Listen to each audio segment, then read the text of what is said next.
Hello everyone, आपका स्वागत है हमारे चैनल पर। आपको एक चीज़ जो है इसमें ध्यान रखना है कि हम लोग जो है अब जो है मनोहरी की जो बुक है उसको भी सॉल्व करेंगे।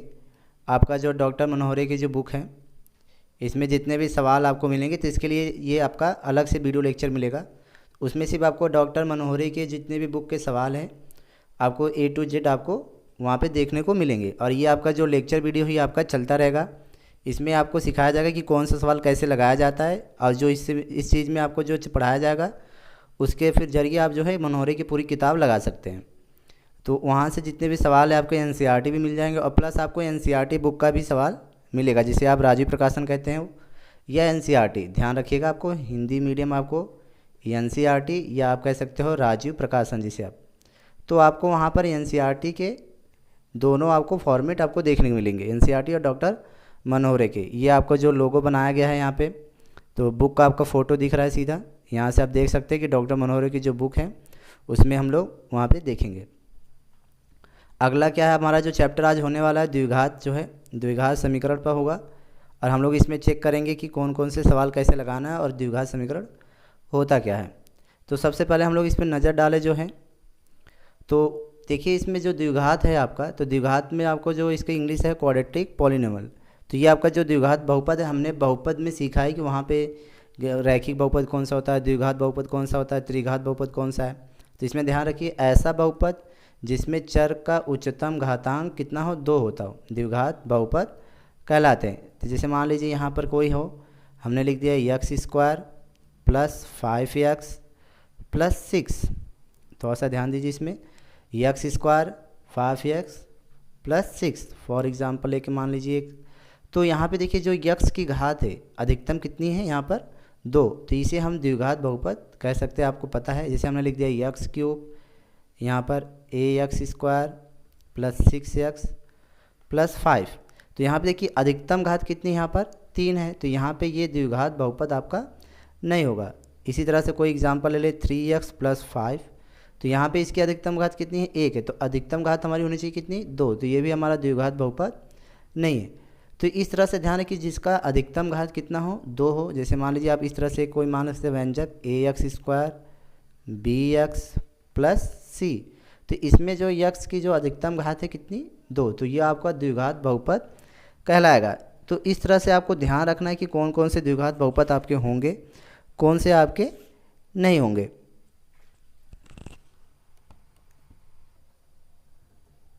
अब इसमें ध्यान देने वाली बात ये है कि अब इसमें तो ये तो हो गया आपका कि जिसकी अधिकतम घात कितनी हो आपकी 2 होनी चाहिए, जिसको आपको क्या कह सकते हैं आप द्विघात बहुपद कह सकते हैं। आगे देख लीजिए इसमें क्या है मेन चीज़ें।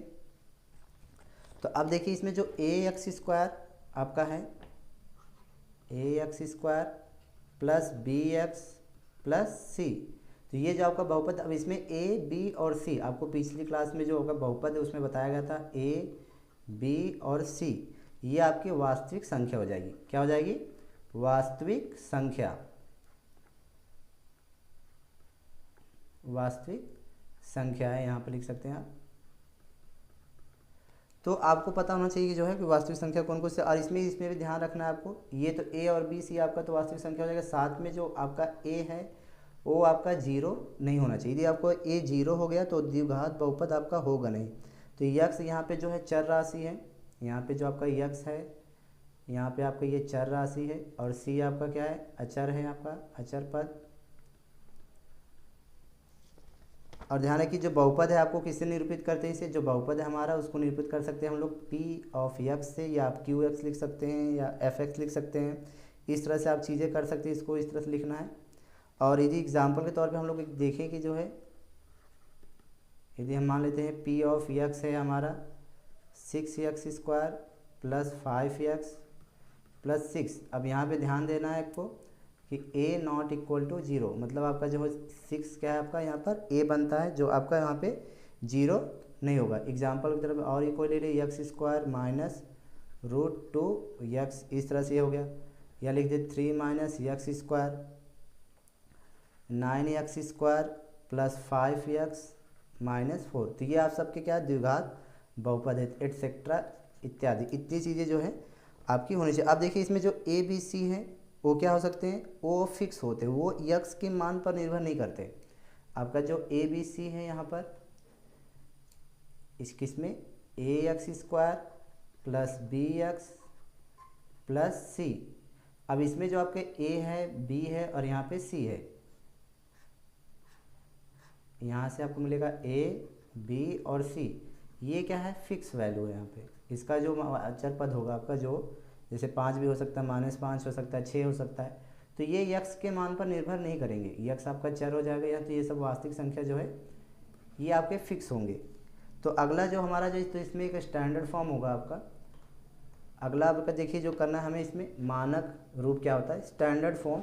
तो स्टैंडर्ड फॉर्म का आपका क्या मतलब है, स्टैंडर्ड फॉर्म का मतलब होता है कि आपका जो क्रम से, जैसे हमने आपने देखा होगा बहुपद में, वहाँ भी स्टैंडर्ड फॉर्म हमने सीखा होगा, क्लास 9th में है, 10th में है। तो स्टैंडर्ड फॉर्म से वहाँ से तात्पर्य ये है कि आपकी जो लिखने का जो तरीका, जैसे मान लीजिए हमें कोई बहुपद दिया है तो हम उसको कैसे लिख देंगे, या तो घटते क्रम में घात को, या तो बढ़ते क्रम में। यहाँ देखिए घात जो है घट रही, 3 2 1 यहाँ से 0। तो ये आपका क्या, ये एक स्टैंडर्ड फॉर्म यहाँ मान चलिए, या इस तरह से लिख सकते हैं 1 + x square plus x cube. तो ये आपका क्या है, स्टैंडर्ड फॉर्म है। सेम इसी तरह से जो होता है मानक रूप लिखने का जो तरीका है उसमें भी आपका जो है, तो यहाँ पे देखिए जो मानक रूप लिखने का जो तरीका है, ध्यान दिए यहाँ पे जब मानक रूप से जो है पहले हम लोग देख लेते हैं द्विघात समीकरण को, कि द्विघात समीकरण होते हैं क्या, फिर हम लोग मानक जो है देखते हैं, मानक रूप देखते हैं। तो द्विघात समीकरण में देखिए क्या होता है, यदि पी एक्स मान लीजिए कोई है, यदि पी एक्स एक क्या हो आपका, एक आपका द्विघात बहुपद हो,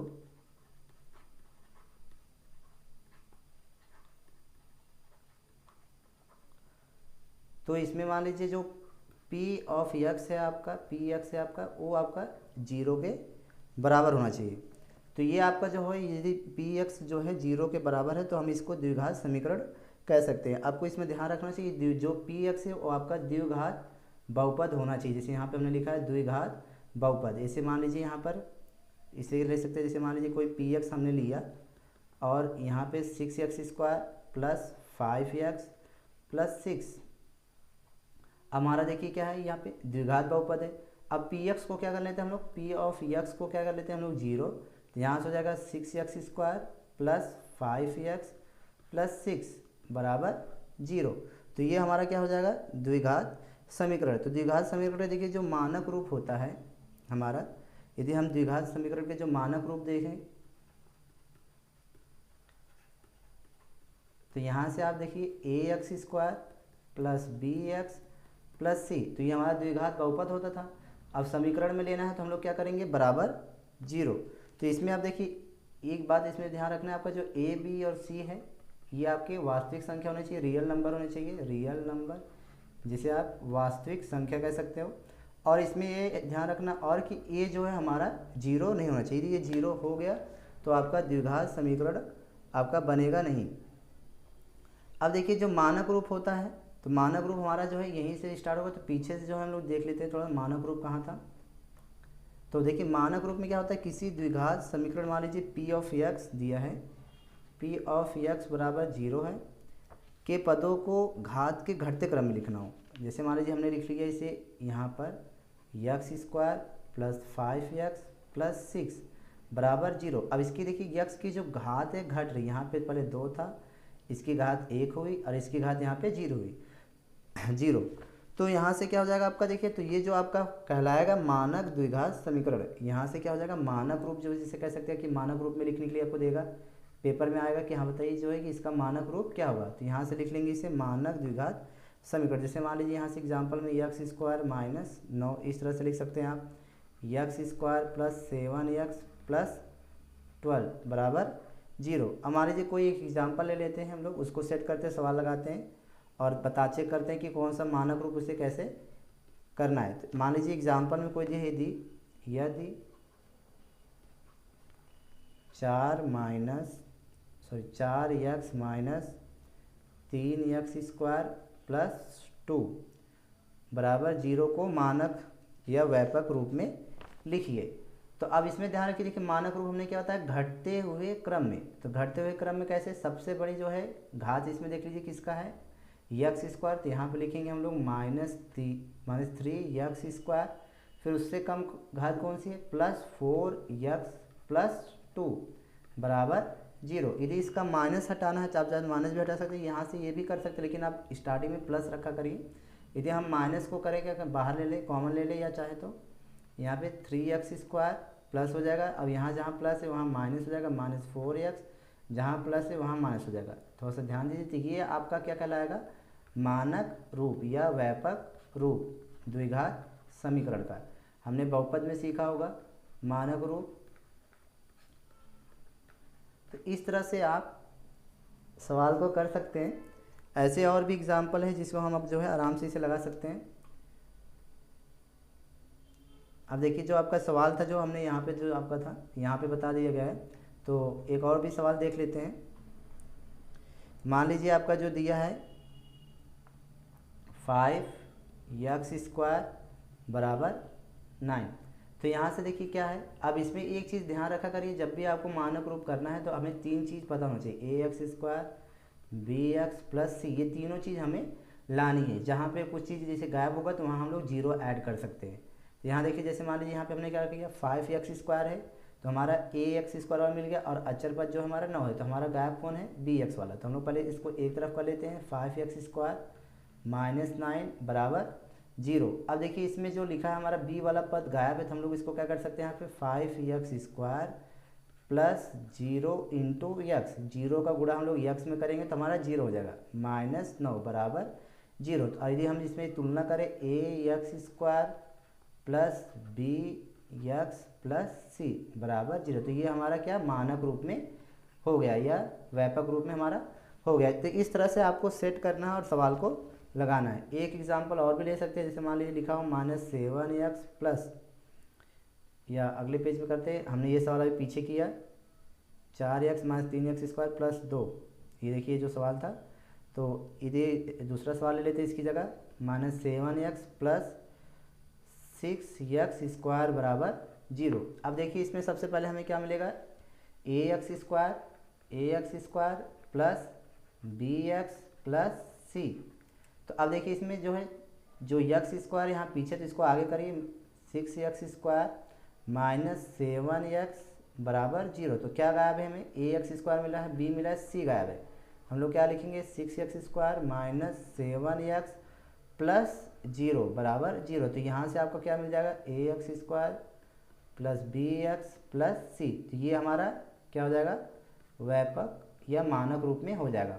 तो इस चीज़ को ध्यान रखिए, मानक रूप में करने के लिए आपको 1 या 2 नंबर के सवाल जरूर मिलेंगे। अगला सवाल जो आपका है इसी तरह से, इन सभी को मानक रूप में करना है, ध्यान रखिएगा। अब ध्यान रखिए, जो अगला हमारा जो सवाल है हम लोग को चेक करना है कि कौन सा मानक रूप में होगा। अब देखिए जो है मानक रूप में चेक करने के लिए क्या है, निम्नलिखित समीकरणों को मानक रूप में लिखिए। तो हम लोग पहला सवाल जो करेंगे मानक रूप में, तो हमारा जो पहला होगा सवाल यहाँ पर लिखा है 9x + 6x² - 1। तो यहाँ पर लिख लीजिए 9x + 6x² - 1 = 0। तो हम लोग करेंगे क्या, इसमें देखिए जो हमारा ax² है, हमने अभी आपको बताया ax² + bx + c बराबर 0। तो यहाँ पे ax² क्या है हमारा 6x², bx क्या है हमारा 9x - 1, c जो है हमारा -1 बराबर यहाँ पे हो जाएगा 0। तो ये हमारा जो है मानक रूप में पहला सवाल हो गया। दूसरा सवाल कैसे करना है हमें, 5x² + 4x = 1। ध्यान रखिए यदि आपको सवाल आता है तो साथ में मेरे लगा सकते हैं, साथ में लगाते जाइए, मुझसे पहले लगा के चेक करिए कि हाँ हमसे आपसे पहले हम लगा पा रहे हैं नहीं लगा पा रहे, और कमेंट में ज़रूर बताइए कि स्पीड आपकी मैथ की कैसे है। यहाँ देखिए अब क्या है, आपको जो 5x² है आपको वही रखना है, 4x आपका वही है, जो 1 है उसको इस तरफ लेकर आएंगे यहाँ बराबर 1। तो ये भी आपका क्या हो जाएगा मानक रूप में। यहाँ आप लिख सकते हैं ax² + bx + c बराबर 0। तो यहाँ से ये क्या है कन्फर्म हो जाता है कि इसके बराबर है। तो अगला तीसरा सवाल हम लोग क्या कैसे करेंगे, यहाँ से मान लीजिए तीसरा जो सवाल है हमारा 4y² plus 3 equal to 7y plus 3 equal to 7y।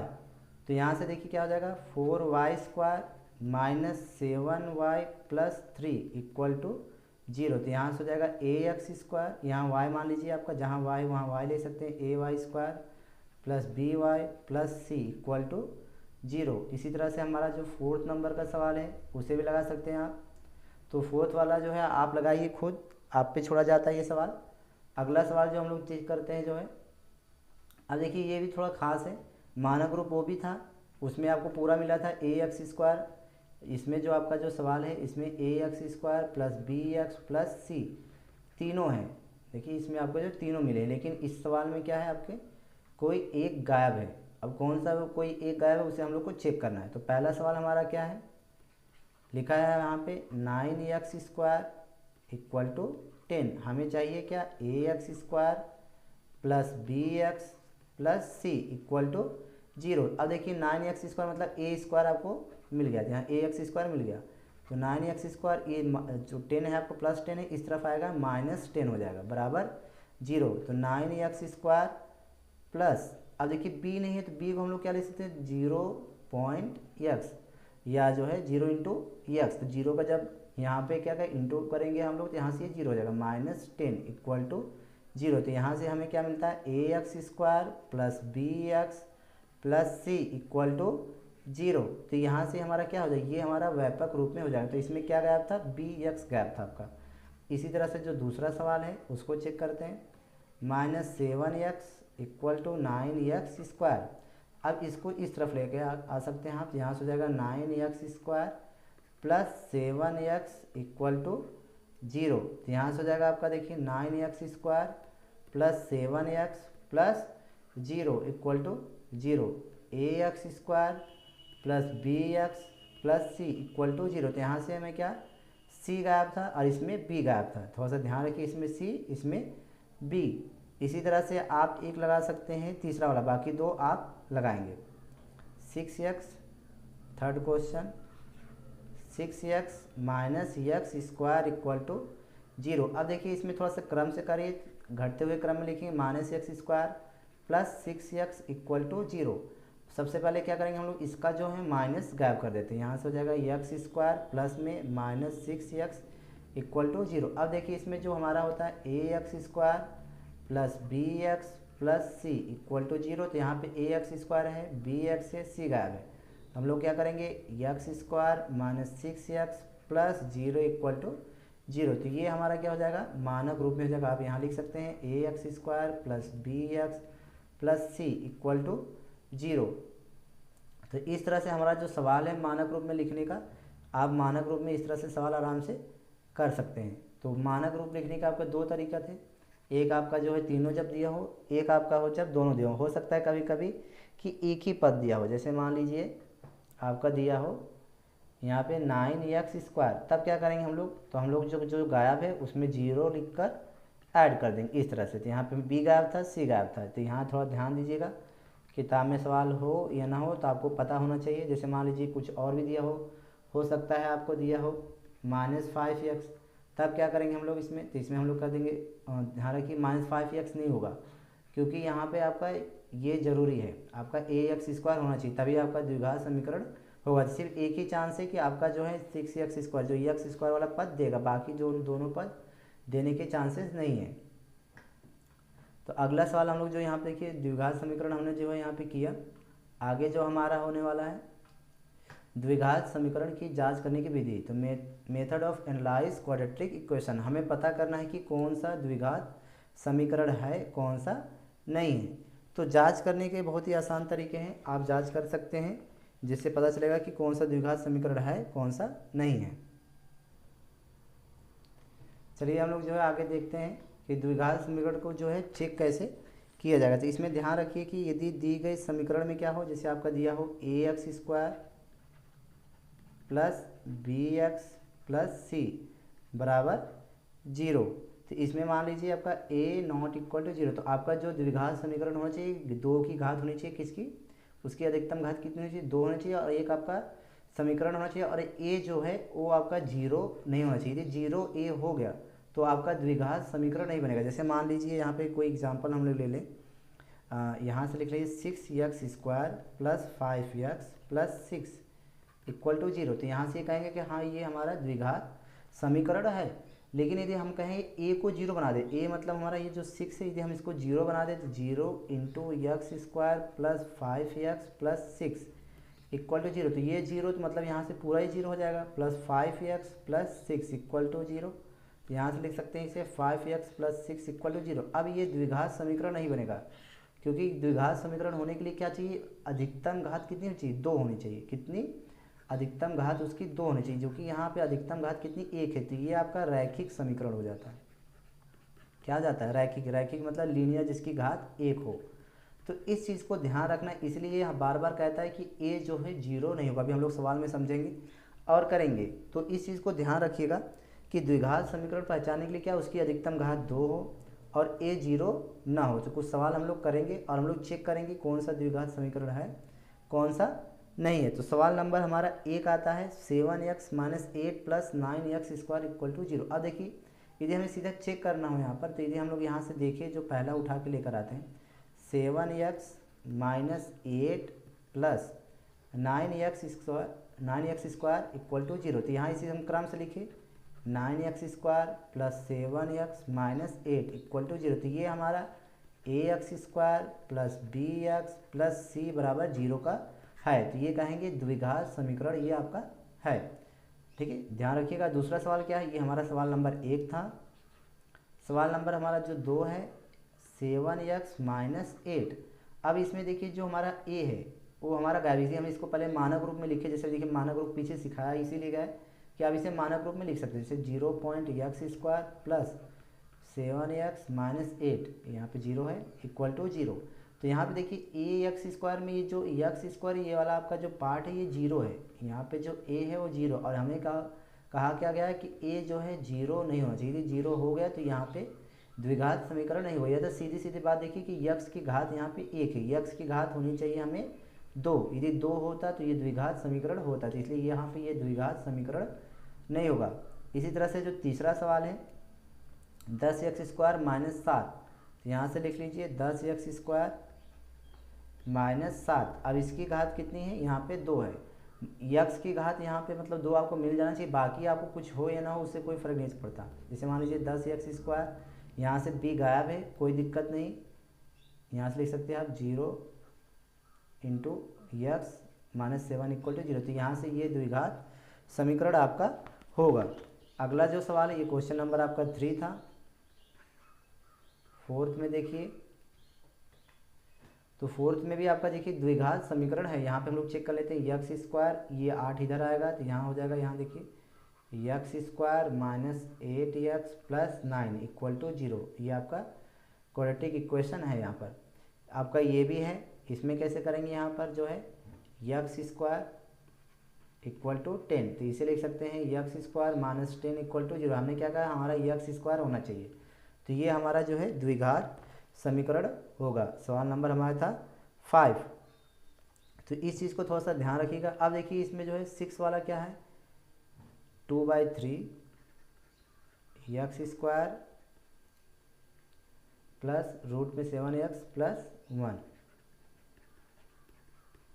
अब देखिए यहाँ पे भी जो हमें जो है वास्तविक संख्या जो है उससे कोई फ़र्क नहीं पड़ने वाला। ये आपका जो है रूट में हो या बटे में हो, कुछ भी हो, हमें चाहिए क्या, चर की घात जो है अधिकतम होनी चाहिए 2। तो यहाँ पे चर की जो घात है अधिकतम क्या है आपकी 2 है। तो ये आपका द्विघात समीकरण होगा। अगला जो आपका सेम आपका इसी तरह से ये भी है। देखिए इसमें सब में रूट है, यहाँ भी रूट है, यहाँ भी रूट, तो इससे कोई फ़र्क नहीं पड़ेगा। हमें सिर्फ x की घात देखना। यदि x रूट में है तो आपका वो द्विघात समीकरण नहीं होगा। यहाँ पे देखिए x की घात यहाँ पे 2 है, तो ये आपका द्विघात समीकरण यहाँ से हो जाएगा। तो इस चीज़ को ध्यान रखिए, x की घात कितनी होनी चाहिए, 2। तो आपका वो द्विघात समीकरण कहलाएगा। तो अब इस थोड़ा सा जांच करके चेक करते हैं। देखिए इसमें सीधा सीधा नहीं दिया, अब हम लोग को इसमें गुणा करके चेक करना होगा कि ये द्विघात समीकरण है कि नहीं है। तो यहाँ से देख लीजिए x minus 1 x plus two into equal to x minus three into x plus one. तो अब इस चीज़ को ध्यान रखिए, यहाँ से हम लोग क्या करते हैं, इसका जो मल्टीप्लाई इसमें कर लेते हैं, इसका मल्टीप्लाई इसमें कर लेते हैं। तो यहाँ से देखिए यक्स का गुणा यक्स में करेंगे यक्स स्क्वायर, यक्स में करेंगे यहाँ पे 2x, माइनस वन का करेंगे minus x minus two equal to, इसी तरह से यहाँ से करेंगे यक्स स्क्वायर, इसमें करेंगे प्लस यक्स, इसमें करेंगे माइनस थ्री एक्स और यहाँ पे माइनस थ्री। तो यहाँ से देखिए यक्स स्क्वायर और यक्स स्क्वायर यहाँ से आपका कैंसिल हो जाएगा। अब यहाँ पे देखिए यक्स स्क्वायर यहाँ पे सीधा कैंसिल हो गया, आपका यक्स स्क्वायर यहाँ बचा ही नहीं है, तो ये आपका द्विघात यहाँ पे समीकरण बनेगा। हम लोग आगे चेक करके देख लेते हैं। दो में से आपका यक्स गया, यहाँ पे बचेगा आपका यक्स माइनस टू, यहाँ से एक में से माइनस तीन गया आपका माइनस दो यक्स माइनस थ्री। अब सबको इधर लेकर आइए, माइनस दो यक्स इधर आएगा तो एक और दो यहाँ पे तीन यक्स हो जाएगा, माइनस तीन इधर आएगा प्लस तीन, तीन में से दो गया आपका एक बराबर जीरो। तो इसमें यक्स की घात कितनी, एक है, तो यहाँ पे ये द्विघात समीकरण नहीं। आपको रीज़न देना था कि कारण सहित क्यों नहीं थी, क्योंकि इसकी जो घात है एक है। तो यहाँ पे जो रीज़न हमारा हो जाएगा कि समीकरण का जो घात है एक है, तो यहाँ पे ये रैखिक हो जाएगा, रैखिक समीकरण।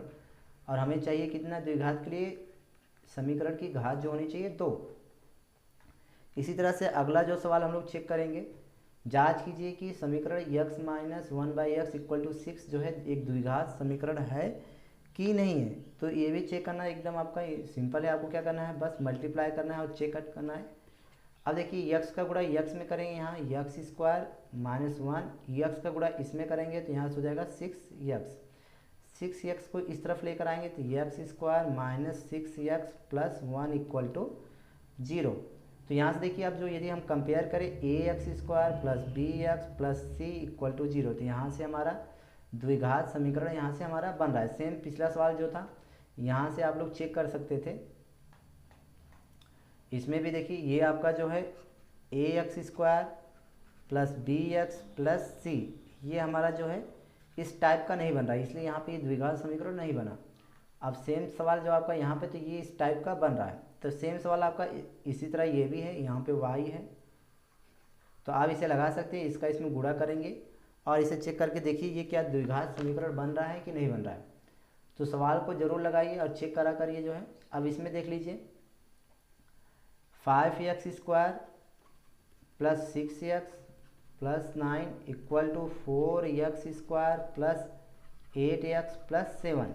अब इसमें देख लीजिए 5x स्क्वायर जो बाकी सब है सबको इस तरफ लेकर आए, लेफ्ट साइड लेकर आएंगे तो 5x स्क्वायर, 4x स्क्वायर इधर आएगा तो माइनस 4x स्क्वायर, 6x आपका इस तरफ है, माइनस 8 आएगा इस तरफ, 8 आएगा तो आपको माइनस 8 हो जाएगा, प्लस 9 7 आएगा तो माइनस 7 हो जाएगा, ध्यान रखिएगा। तो 5 में से 4 गया आपका x स्क्वायर, 6 में से आपका जो है 8 गया तो माइनस 2x, 9 में से 7 गया आपका 2 इक्वल टू जीरो। तो यहाँ लिख सकते हैं x square minus 2x plus 2 equal to zero. अब कंपेयर कर दें यहाँ पे a x square plus B x plus c equal to zero. तो इस चीज़ को ध्यान रखिए, यहाँ पे क्या हमारा a x square plus B x plus c के रूप में मिल रहा है, तो इसलिए हम यहाँ पे कह सकते हैं कि हमारा द्विघात समीकरण जो है यहाँ पे होगा। तो आपको वही सिद्ध करना था, प्रूव करना था कि हमारा जो है द्विघात समीकरण है कि या नहीं। तो यहाँ से ये क्या होता है, प्रूव होता है। सवाल को ध्यान से देखिए, यहाँ पे जांच करना था आपका, यहाँ भी जांच करना था आपको, ये सब जांच करना था, यहाँ प्रूव करना था, यहाँ पे प्रूव हुआ कि हमारा जो है ये द्विघात समीकरण है। तो अगला जो जांच आपको सेम इसी तरह से, इस तरह से इसको आपको जांच करना है और जांच करके चेक करना है कि कौन सी द्विघात समीकरण है, कौन से नहीं है। तो हम लोग पहला सवाल चेक करेंगे, बाकी दूसरा सवाल आप करके देखेंगे। हम लोग पहला सवाल चेक करेंगे, वहाँ से पता चल जाएगा, यहाँ से हो जाएगा आपका y प्लस 1 का होल स्क्वायर, सेम इसी तरह सवाल है, एक आप एक हम। तो अब ध्यान रखिए यहाँ पे a प्लस बी का होल स्क्वायर है, तो यहाँ पे y स्क्वायर, 1 का स्क्वायर 1 प्लस 2y, और यहाँ पे 3 का y में करेंगे तो यहाँ पे 3y प्लस 3। अब ध्यान रखिए y square plus 2y, 3y इस तरफ आएगा तो माइनस 3y प्लस 1 आपका है प्लस 3 इस तरफ आएगा तो minus 3 equal to zero. Y square 2y में से 3 गया आपका जो है माइनस वाई, 1 में से 2 आपका 3 गया जो है, तो यहाँ से माइनस 2 इक्वल टू जीरो। तो ये आपका a y square plus b y plus c equal to zero. तो इस रूप में आपको यहाँ पे मिल जाएगा। तो ये आपका द्विघात समीकरण आपका यहाँ पर होगा। इसी तरह से आप जो है आगे का सवाल भी जो है यहाँ पे देख सकते हैं, इसे लगा सकते हैं और कोशिश करिए, बहुत ही सिंपल सवाल है, आप कोशिश करेंगे तो आपका हो जाएगा। तो ध्यान रखिए, जो जितने लोगों ने चैनल को सब्सक्राइब नहीं किया सब्सक्राइब कर लिया, और नोटिफिकेशन जो है पाने के लिए आप जो है बेल आइकन को ज़रूर दबाएं, प्रेस करें यहाँ पर, और वीडियो को ज़रूर से ज़रूर लाइक करिए, शेयर करिए दूसरों को, जो भी आपको जिनकी भी आपकी सहायता की ज़रूरत है। जितने ज़्यादा आप शेयर करेंगे उतने ज़्यादा फ़ायदा दूसरों को मिलेगा, साथ में हमें भी मिलेगा। तो शेयर करना ना भूलें, ज़्यादा से ज़्यादा शेयर करा करिए, जिससे ज़्यादा जितने ज़्यादा व्यूज़ बढ़ेंगे उतने ही चैनल की को देखने वाले जो पता चलेगा हाँ कहाँ पे कौन से वीडियो यहाँ पे चल रहे हैं 9th 10th के लिए। इस चीज़ को ध्यान रखिए। पॉपुलर होने के लिए क्या शेयर करना ज़रूरी है। आप पॉपुलर तभी होगा जब आप इसे शेयर करेंगे, लाइक करेंगे। दूसरों को कम से कम ज़रूर शेयर करिए, अपने ग्रुप में हो, व्हाट्सएप ग्रुप हो, कहीं भी हो, फेसबुक पे डालिए, जो भी आईडी आपके हो वहाँ पर ज़रूर से ज़रूर इसे शेयर करिए। और पीडीएफ के लिए आप जो है यहाँ पे डिस्क्रिप्शन में जाकर वहाँ पे पीडीएफ जो है डाउनलोड कर सकते हैं, क्लिक कर सकते हैं, वहाँ आपको पीडीएफ ज़रूर मिल जाएगा। तो जो है आज के लिए जो है इतना रखते हैं।